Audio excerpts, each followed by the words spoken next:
ये आकाशवाणी का गोरखपुर केंद्र है। अब आप सुकीर्ति अस्थाना से सुनेंगे प्रादेशिक समाचार।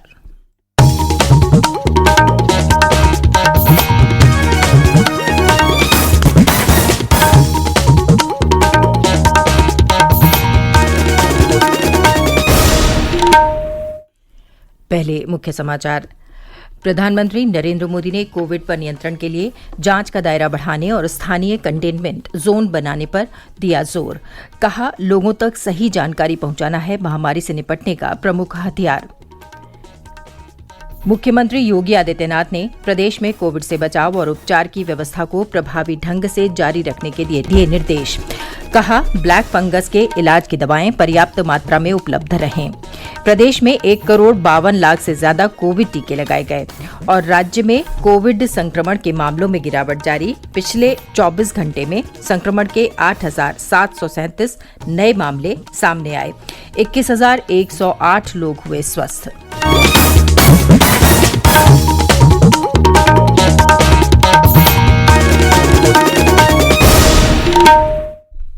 कोरोना संक्रमण में बढ़ोतरी जारी है।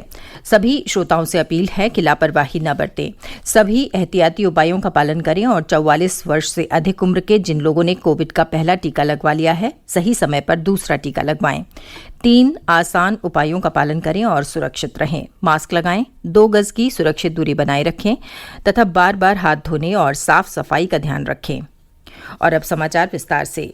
प्रधानमंत्री नरेंद्र मोदी ने देश में कोविड महामारी से निपटने के लिए जांच का दायरा बढ़ाने और स्थानीय कंटेनमेंट जोन बनाने पर जोर दिया है और कहा कि लोगों को समुचित और सही जानकारी देना ही महामारी से निपटने का प्रमुख हथियार है।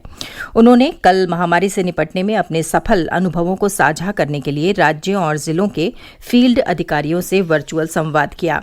श्री मोदी ने कहा कि स्वयं कोविड पॉजिटिव होने के बावजूद कई अधिकारियों ने लोगों की सेवा जारी रखी। उन्होंने कहा कि कोविड के कारण कई अधिकारियों ने अपने रिश्तेदारों को खो दिया, लेकिन उन्होंने अपनी सेवा देने के मार्ग को ही चुना। प्रधानमंत्री ने जिला अधिकारियों से कोरोना महामारी से निपटने के लिए अपने नए विचार देने को कहा ताकि उनके नए सुझावों को महामारी से निपटने की योजना में शामिल किया जा सके। प्रधानमंत्री ने कहा कि फील्ड अधिकारियों का काम अग्रिम पंक्ति के कर्मियों का मनोबल बढ़ाना है। उन्होंने दवाओं और चिकित्सा उपकरणों की कालाबाजारी करने वालों के खिलाफ कड़ी कार्रवाई करने को कहा। श्री मोदी ने कहा कि कोविड के बढ़ते मामलों के बीच ग्रामीण इलाकों में स्वास्थ्य चिकित्सा के बुनियादी ढांचे की बड़ी चुनौती है और जिलाधिकारियों पर लोगों तक पहुंचकर उन्हें राहत दिलाने की बहुत बड़ी जिम्मेदारी है।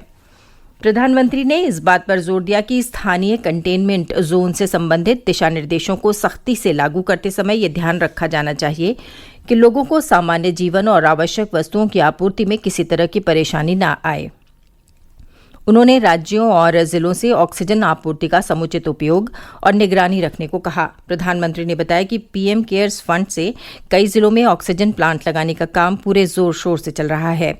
उन्होंने जिलों में ऑक्सीजन की समुचित आपूर्ति और उपयोग के लिए एक निगरानी प्रकोष्ठ बनाने के लिए भी कहा। मुख्यमंत्री योगी आदित्यनाथ ने कल लखनऊ के पंडित दीनदयाल उपाध्याय सूचना परिसर और इलाहाबाद उच्च न्यायालय की लखनऊ खंडपीठ में कोविड टीकाकरण केंद्र का निरीक्षण किया। इस दौरान मुख्यमंत्री ने स्वास्थ्य विभाग के अधिकारियों को वैक्सीन के अधिक से अधिक उपयोग के निर्देश दिए। मुख्यमंत्री ने कहा कि प्रधानमंत्री नरेंद्र मोदी का प्रयास है कि देश का कोई भी नागरिक कोरोना वैक्सीन से वंचित न रहे।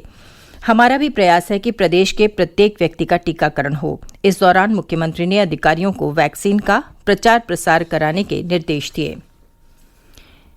मुख्यमंत्री योगी आदित्यनाथ ने कहा है कि ट्रेस, टेस्ट और ट्रीट के लक्ष्य के साथ प्रदेश में कोरोना संक्रमण की रोकथाम के लिए किए जा रहे प्रयासों के आशाजनक नतीजे मिल रहे हैं।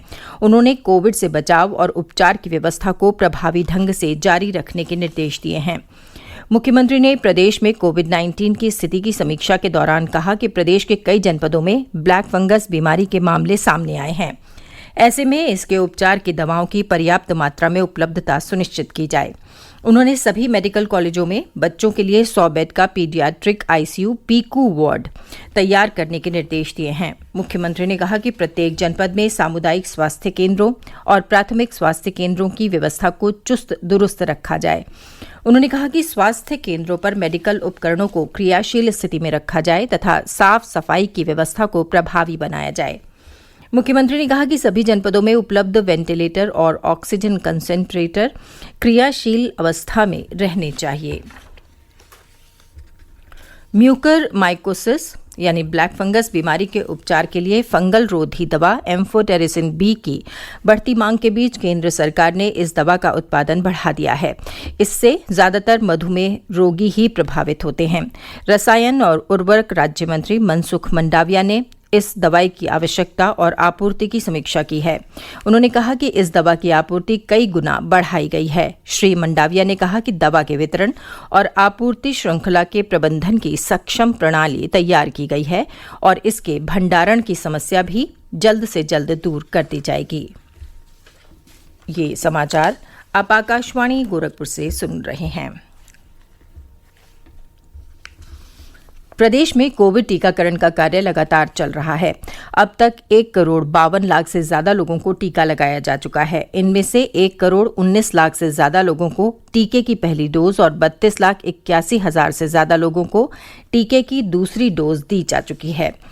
अपर मुख्य सचिव स्वास्थ्य अमित मोहन प्रसाद ने कल बताया कि प्रदेश के 23 जनपदों में 18 से 44 वर्ष के आयु वर्ग के लोगों का टीकाकरण किया जा रहा है। उन्होंने बताया कि एक दिन पूर्व इस आयु वर्ग के 1,12,307 लोगों को टीका लगाया गया। अब तक कुल 5,27,193 लोगों को टीका लगाया गया है। प्रदेश में कोरोना संक्रमण के मामले लगातार कम हो रहे हैं। पिछले 24 घंटे में संक्रमण के 8,737 नए मामले सामने आए हैं, जबकि इस दौरान 21,108 लोग संक्रमण से ठीक हुए हैं। प्रदेश में कोविड के सक्रिय मामलों की संख्या घटकर 1,36,342 रह गई है। पिछले 24 घंटे में महामारी से 255 लोगों की मृत्यु हुई है। अपर मुख्य सचिव स्वास्थ्य अमित मोहन प्रसाद ने कल बताया कि प्रदेश में कोविड से स्वस्थ होने की दर बढ़कर 90.6% पर पहुंच गई है। उन्होंने बताया कि पिछले एक सप्ताह में संक्रमण दर में भी तेजी से गिरावट आई है। उन्होंने कहा कि संक्रमण दर जो पिछले दिनों 20% तक पहुंच गई थी, वो अब घटकर 3.2% रह गई है। श्री प्रसाद ने कहा कि राज्य में 30 अप्रैल को कोविड के सर्वाधिक सक्रिय मामले दर्ज किए गए थे, जो अब 56% तक कम हो गए हैं। श्री अमित मोहन ने कहा कि राज्य में कोविड जांच का कार्य तेजी से किया जा रहा है। कल 2,79,581 नमूनों की जांच की गई। अब तक प्रदेश में 4.5 करोड़ से ज्यादा नमूनों की जांच की जा चुकी है। मुख्यमंत्री योगी आदित्यनाथ ने प्रदेश सरकार में राजस्व एवं बाढ़ नियंत्रण राज्य मंत्री विजय कुमार कश्यप के निधन पर गहरा शोक व्यक्त किया है। उन्होंने कहा कि श्री कश्यप लोकप्रिय जनप्रतिनिधि थे और उन्होंने प्रदेश सरकार में मंत्री के रूप में हमेशा अपने दायित्व का कुशलतापूर्वक निर्वहन किया। श्री कश्यप मुजफ्फरनगर के चरथावल से विधायक थे। मुख्यमंत्री ने केंद्रीय मत्स्य पालन, पशुपालन और डेयरी राज्य मंत्री संजीव कुमार बालियान के भाई जितेंद्र बालियान के निधन पर भी गहरा शोक व्यक्त किया है। उन्होंने दिवंगत आत्मा की शांति की कामना करते हुए शोक संतप्त परिजनों के प्रति अपनी संवेदना व्यक्त की है। प्रधानमंत्री गरीब कल्याण अन्न योजना के अंतर्गत 5 किलोग्राम प्रति व्यक्ति प्रति माह का अतिरिक्त अनाज राष्ट्रीय खाद्य सुरक्षा अधिनियम लाभार्थियों को मई और जून के महीने के लिए मुफ्त में दिया जा रहा है। उपभोक्ता कार्य, खाद्य और सार्वजनिक वितरण मंत्रालय ने बताया है कि 15 राज्यों और केंद्र शासित प्रदेशों ने मई में निर्धारित 100% अनाज गोदामों से लिया है। प्रदेश के कई हिस्सों में पिछले 24 घंटों के दौरान हल्की से मध्यम वर्षा होने के समाचार हैं। गोरखपुर, वाराणसी, चंदौली, जौनपुर, बलिया, सिद्धार्थनगर और आसपास के क्षेत्रों में कल दिन भर बादल छाए रहे, जिससे मौसम सुहावना बना रहा। पश्चिमी उत्तर प्रदेश के कई जनपदों में भी हल्की बूंदाबांदी हुई। मौसम विभाग ने आज भी प्रदेश के कई हिस्सों में तेज हवाओं और गरज चमक के साथ हल्की से मध्यम वर्षा का अनुमान जताया है। और अंत में मुख्य समाचार एक बार फिर। प्रधानमंत्री नरेंद्र मोदी ने कोविड पर नियंत्रण के लिए जांच का दायरा बढ़ाने और स्थानीय कंटेनमेंट जोन बनाने पर दिया जोर। कहा, लोगों तक सही जानकारी पहुंचाना है महामारी से निपटने का प्रमुख हथियार। मुख्यमंत्री योगी आदित्यनाथ ने प्रदेश में कोविड से बचाव और उपचार की व्यवस्था को प्रभावी ढंग से जारी रखने के दिए निर्देश। कहा, ब्लैक फंगस के इलाज की दवाएं पर्याप्त मात्रा में रहें उपलब्ध। प्रदेश में 1,52,00,000 से ज्यादा कोविड टीके लगाए गए और राज्य में कोविड संक्रमण के मामलों में गिरावट जारी। पिछले 24 घंटे में संक्रमण के 8,737 नए मामले सामने आए।